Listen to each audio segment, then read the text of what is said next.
water flows at the rate of 0.003 meter cube per second in a 100 mm diameter pipe. What is N, or the roughness coefficient, if the head loss per kilometer length of pipe is 12.47 meters?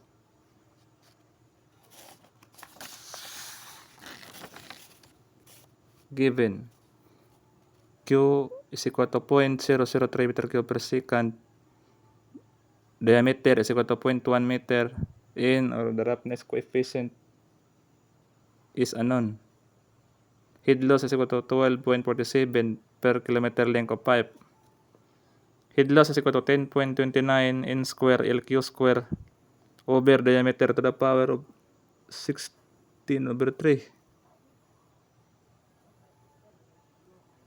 12.47 is equal to 10.29 N square times 1000 times 0.003 square over 0.1 to the power of 16/3.